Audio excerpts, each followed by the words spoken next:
Pasensya na po kasi pinatay ko po muna, pinost ko po muna dahil binasa ko po muna. Ito nga po, sabi ko nga po sa inyo, napukaw po ng librong ito ang aking mga mata para intindihin po itong tungkol sa buto, yan, sa bones.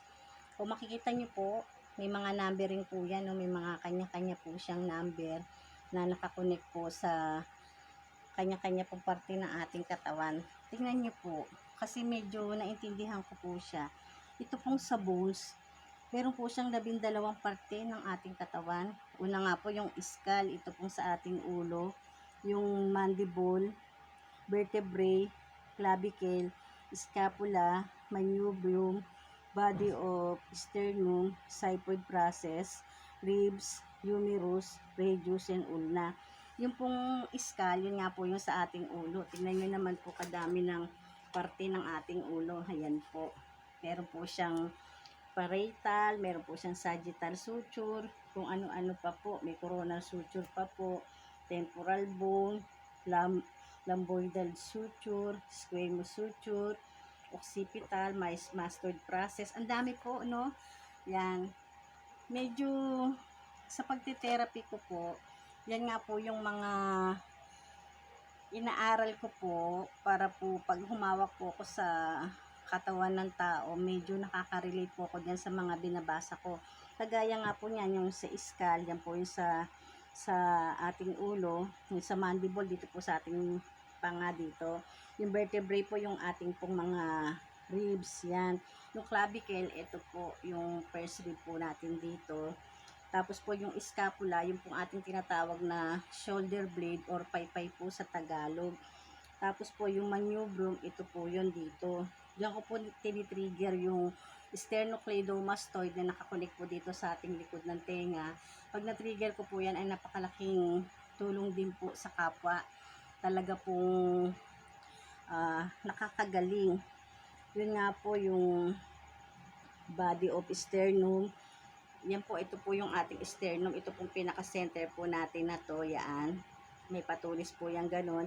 Na nandyan po yung tinatawag na dito po sa pinakadulo, yung xiphoid process po na tinatawag. Tapos, yun nga pong ribs natin.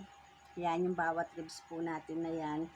Tapos po yung humerus, yung pinaka-buto po natin sa hita.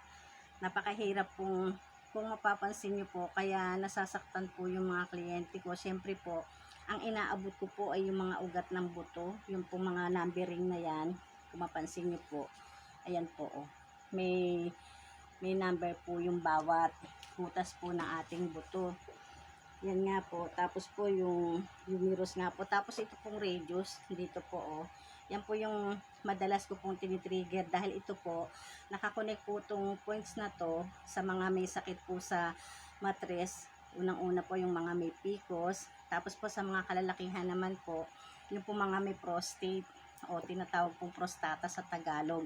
Kaya napakarami ko pong natutulungan at direkta pong i-refer ko po sila sa mga tamang doktor na pagka may napindot po ko na mga bukol na or kakaiba na po sa mga points na aking nabanggit, ay antimano po ay nire-refer ko na po sila sa tamang doktor para hindi na nga po lumala.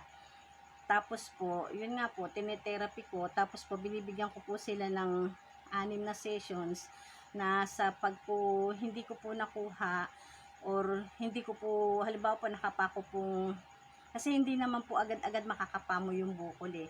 Pag po sa 6 na sessions na yon at lumabas po yung bukol, pag po malaki na talagang inuobliga ko na po silang magpa-doktor dahil baka po kailangan na po ng operasyon or baka po hindi na rin po sila dapat i-therapy dahil nga po malala na yon. Pero yung iba nga po sadya pong gusto pa rin pong malunasan sila, lalo na nga po yung mga mahihirap at walang pera. Pero hindi nga po ganun ang kalakaran po sa medisina. Kinakailangan po talaga na magpa-doktor po tayo dahil nga po gumagastos na rin lang po kayo dun na po sa tama na mareresetahan po ng tamang gamot.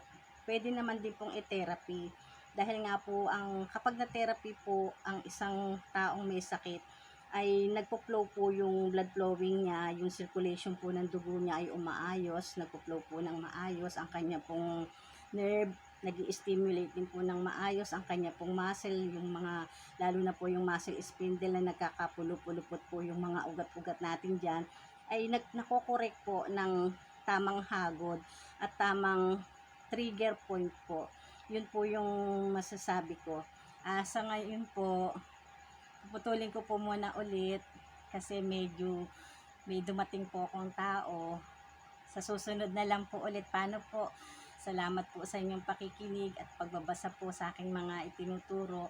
Sana po ay may natutunan po kayo sa aking mga isinishare dahil ang sinishare ko po ay makatotohanan at talaga pong experience ko po talaga na hindi ko po kayo ililigaw ng maling direksyon ng pagte-therapy, kundi ang isinishare ko po sa inyo ay yung mahabang experience ko po sa pagmamasahe or pagte-therapy. Paano po?